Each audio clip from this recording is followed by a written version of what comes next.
Hello everyone, good morning. Hope you all are fine. I am Kalyani Trivedi, continuing the lecture of TY BCom Sem 5, that is of English subject. We have started a discussion of textbook and we have started unit 1, being persuasive across cultural divides. सांस्कृतिक વિભિન્નતાને સમર્થન આપવું કે પાર પાડવું. એના writer Steve Martin. Steve Martin કોણ હતા આપણે જોયું? કોલમિસ્ટ કે જે કટ્ટાર લેખક, જેમનો લેખ મેગેઝિન અને ન્યૂઝપેપરમાં અઠવાડિયે કે મહિને કે દર 3 દિવસે દર બુધવારની પૂર્તિમાં એમ છપાતો હોય મેગેઝિન્સમાં અને ન્યૂઝપેપરમાં જેના લેખ છપાતા હોય એને કોલમિસ્ટ કહેવાય છે. પરસ્યુએસિવ સાયન્સને સમર્થન આપવું એન્ડ ઇન્ફ્લુઅન્સ પીપલ, કેમ એના લોકોને અસર કરે છે એની.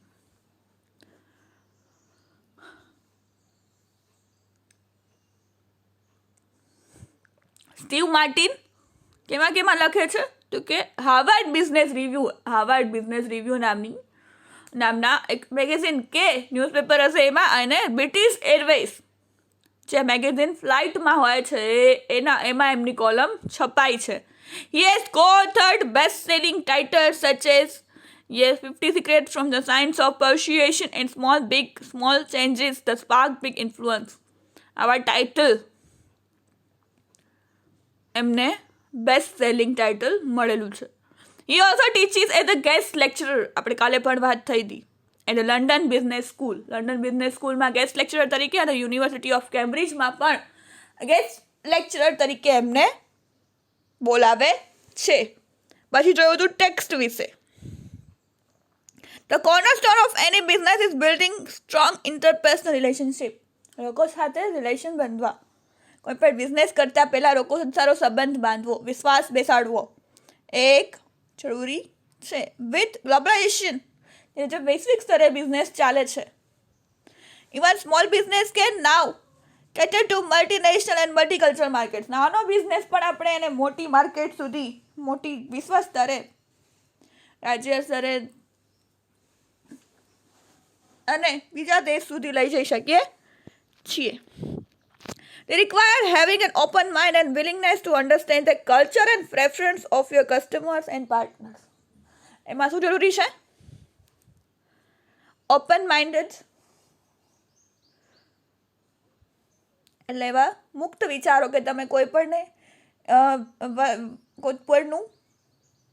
વાક્ય, કોઈપણની વાતો, એમની ડિમાન્ડ, એમની નીડને સમજી શકો, એટલે open minded. Willingness to understand the culture, એમની સંસ્કૃતિ, અને તમારા કસ્ટમર્સને પાર્ટનર્સ કેવા છે, કસ્ટમરની ડિમાન્ડ શું છે, તમારા બિઝનેસ પાર્ટનર કેવા છે, શું છે, એ બધું તમે જો સારી રીતે સમજી શકો ઓપન માઇન્ડેડલી, એ જરૂરી છે તમારા બિઝનેસને વૈશ્વિક સ્તરે લઈ જવા માટે, ગ્લોબલાઇઝેશન માટે. Steve Martin writes down a few rules of thumb which can help while interacting with people from different cultures. કઈ રીતે અલગ અલગ સંસ્કૃતિના લોકો સાથે જઈ અને બિઝનેસ કરવો, કઈ રીતે તમારી માર્કેટને વિદેશ સુધી લઈ જવી, તમારા બિઝનેસને, અને એના કલ્ચરની, એની સંસ્કૃતિ, એના લોકો, એના ગ્રાહકોને સમજવા, એ પણ એક મહત્ત્વની બાબત છે. This article was first published in Harvard Business Review in 2010.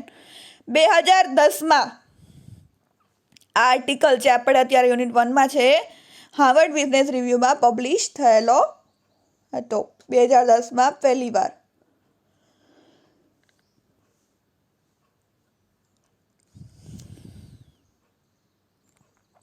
હવે આપણું યુનિટ 1 સ્ટાર્ટ થાય છે. પહેલાં આપણે ઓથર વિશે જોયું, પછી સ્ટોરી વિશે જોયું, હવે સ્ટોરી સ્ટાર્ટ થાય છે. બિંગ પરસ્યુએસિવ એક્રોસ કલ્ચરલ ડિવાઇડ્સ, સાંસ્કૃતિક વિભિન્નતાને સમર્થન આપવું કે પાર પાડવું. If you are in a business, then you are in global business. જો તમે બિઝનેસ સાથે સંકળાયેલા છો તો તમે ગ્લોબલ બિઝનેસ, કોઈ પણ બિઝનેસ અત્યારે વૈશ્વિક સ્તર પર છે. Whether you are working in large corporation with a presence in all the major markets or you are an owner operator with a single website. શું કહે છે? તમે એક લાર્જ કોર્પોરેશનમાં કામ કરો છો,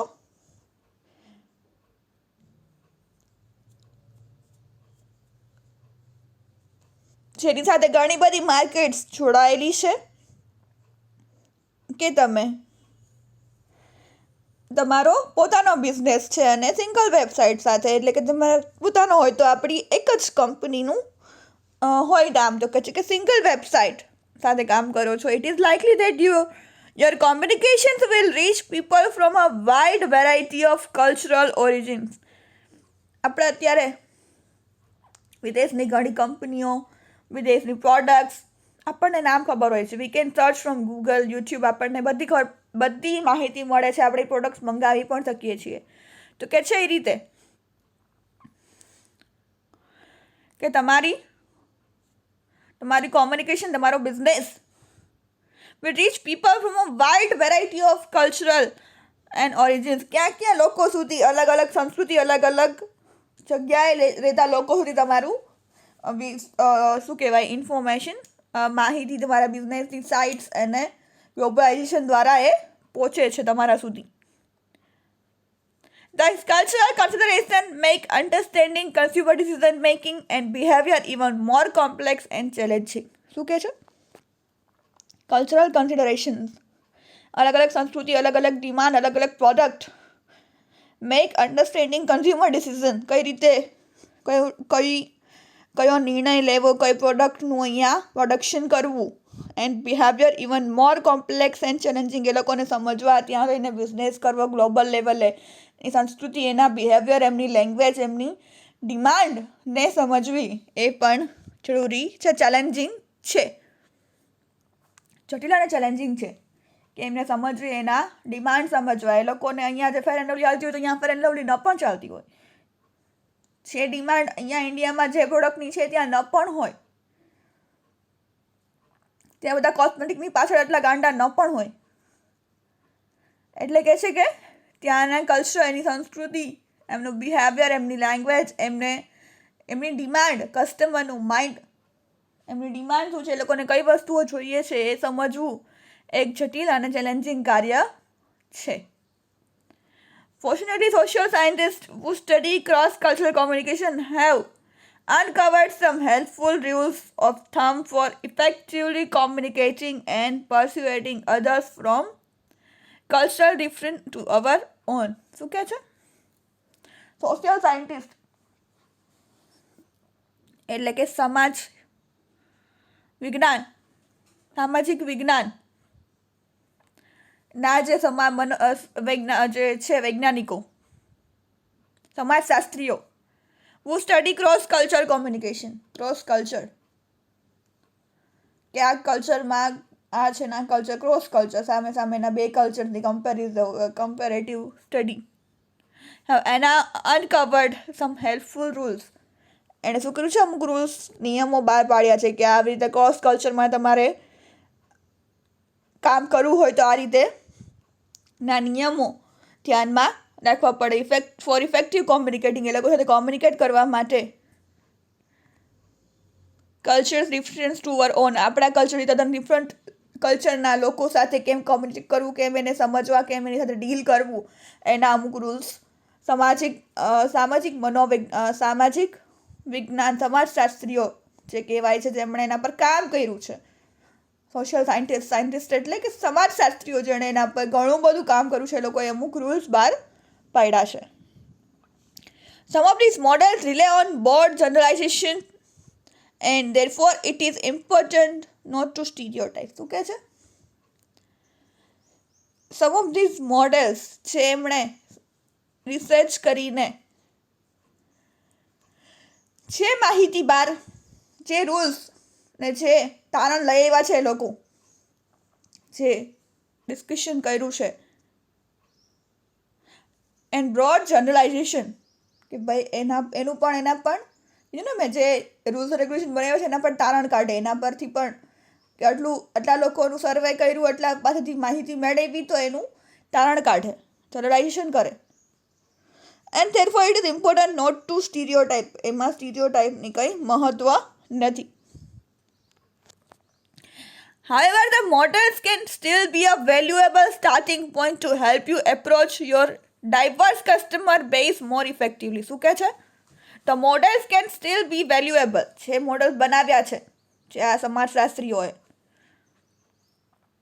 સ્ટાર્ટિંગ પોઈન્ટ છે જે તમને હેલ્પ કરશે અલગ અલગ ડાયવર્સ કસ્ટમર, એટલે કે અલગ અલગ સંસ્કૃતિ, અલગ અલગ કલ્ચર, અલગ અલગ જગ્યાના, અલગ અલગ દેશના કસ્ટમર સાથે કઈ રીતે ઇફેક્ટિવલી કામ કરવું. Perhaps the most familiar is the individualism or collectivism model. ઇન્ડિવિડ્યુઅલિઝમ, લોકોની શું ડિમાન્ડ છે, અને ગ્રુપ ઓફ પીપલ, કલેક્ટિવિઝમ એટલે કે એક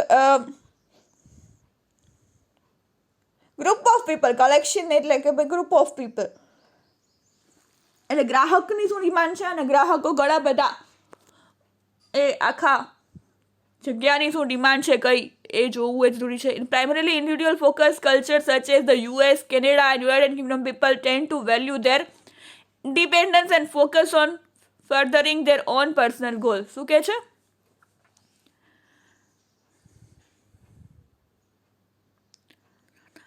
in primarily individual focus culture, જે પોતાના જ બિઝનેસ પર ધ્યાન આપતા હોય, ફોકસ કલ્ચર કયા કયા છે? US, United States of America, Canada, United Nations, United States, Canada, the United Kingdom, people tend to value their independence and focus on furthering their own personal goals. પોતાના બિઝનેસને કેમ આગળ લઈ આવવો, પોતાનું આગળ કેમ કરવું, ઓન પર્સનલ ગોલ, પોતાના ગોલને કેમ આગળ વધારવા, એના પર ફોકસ કરતા હોય છે. By contrast, individualism is more collective focused cultures such as Japan, China, Korea and Mexico tend to see themselves as fundamentally embedded within a wider social group. અમારી પાસે તો મોટું સોશિયલ ગ્રુપ, એટલે કે બજાર છે જ, માર્કેટ છે જ, લોકો છે જ, જે અમારી પ્રોડક્ટ ખરીદશે જ, એમની પાસે ઓલરેડી છે જ. અને ઓલા લોકો પોતાનો ગોલ કેમ હાઈલી અચીવ કરી શકાય એના પર ફોકસ કરે છે. અને અહીંયા fundamentally embedded within a wider social group, કે અમે લોકો તો અમારી ચાઇનાની બ્રાન્ડ, કોરિયા, મેક્સિકો, એ લોકોનું બિઝનેસ ઓલરેડી બધા સ્થપાયેલો જ છે. વાઇડર એટલે બહુ લાંબા મોટા બોડી સંખ્યામાં એ લોકોની, એના કન્ઝ્યુમર્સ, એને ગ્રાહકો, એની કંપની બધે ફેલાયેલી છે, ને એનું બિઝનેસ વૈશ્વિક સ્તરે ગ્લોબલાઇઝેશનમાં એની માર્કેટ છે જ. Such differing perspectives have been demonstrated to show consistent effects on consumers' responses to advertising. Advertising પણ મેઇન ઇમ્પોર્ટન્ટ છે. તમારે આપ કોઈ પણ બિઝનેસ ચાલુ કરો તો એની એડવર્ટાઇઝમેન્ટ, ગ્રાહક પર એની અસર કેમ થશે, તો કે એડવર્ટાઇઝિંગ દ્વારા. For example, one study published in the Journal of Experimental Psychology found that an advertisement for a detergent product was consistently more appealing to audience from individualistic societies when presented as clean with a softness that you will love. એક detergent પાવડરની advertise હતી. For example, one study published in Journal of Experimental Psychology. Experimental Psychology એટલે એના પર experiment એટલે આપણે અખતરો કહીએ ગુજરાતીમાં, આપણી સાદી ભાષામાં અખતરો, પણ એના પર રિસર્ચ કરવું, એના પર કામ કરવું, સાયકોલોજી, મનોવૈજ્ઞાન. એમણે એવું ફાઉન્ડ કર્યું, તારણ કાઢ્યું કે advertisement of a digital product was constantly more appealing to the audience. ઓડિયન્સને એડવર્ટાઇઝ બહુ ગમી. એમાં હતું શું, તો એ કહે છે કે એની એડવર્ટાઇઝમાં શું બોલતા, cleanse with softness that you will લવ. જે ડિટર્જન્ટ પાવડર છે ને, એ એટલું સરસ રીતે તમે વાસણને ક્લીન કરી શકો છો. However, audience from more collective focused societies respond more positively to the message. એમને એ બહુ મેસેજ ગમ્યું Cleans with softness that you will love. Cleans with softness that your family love. એટલે એટલું સ્મૂથલી સોફ્ટલી તમારું જે યુટેન્સિલ્સ છે કે clean થઈ જાય ને પાવડરથી, સોફ્ટનેસ, તો એ લોકોને એટ્રેક્ટ કરી ગયું. Far from just providing insight into how effectively advertise laundry products, studies into cross-cultural communication can provide valuable insights when building new relationships and influencing people from different cultures to our own. Effectively, advertisement કેટલી અસર કરે છે પ્રોડક્ટને વધારે માર્કેટમાં વેચવા માટે. Effective અસરકારક કોઈ માધ્યમ હોય તો છે એડવર્ટાઇઝમેન્ટ. જે ક્રોસ કલ્ચર કોમ્યુનિકેશન તમારી એડવર્ટાઇઝમેન્ટ તમે વેબસાઇટ પર કે તમે એ રીતે મૂકો તો વૈશ્વિક સ્તરે ગ્લોબલાઇઝેશન, એ લોકો જોવે, એમને એમાં રસ પડે અને પછી એ લોકો પ્રોડક્ટ મંગાવે. અને અલગ અલગ કલ્ચરના લોકોને અલગ અલગ ઇન્ફ્લુઅન્સ થાય કે ભાઈ મને આની પ્રોડક્ટ લેવી છે, મને આમાં આ પ્રોડક્ટ ગમે છે, બીજાથી પ્રભાવિત થાય અને આપણા બિઝનેસને વૈશ્વિક સ્તરે આ રીતે લઈ જઈ શકાય છે એડવર્ટાઇઝમેન્ટ માર્કેટિંગ દ્વારા. This is all about today's lecture. We will continue in the next lecture. Thank you for listening. Have a nice day.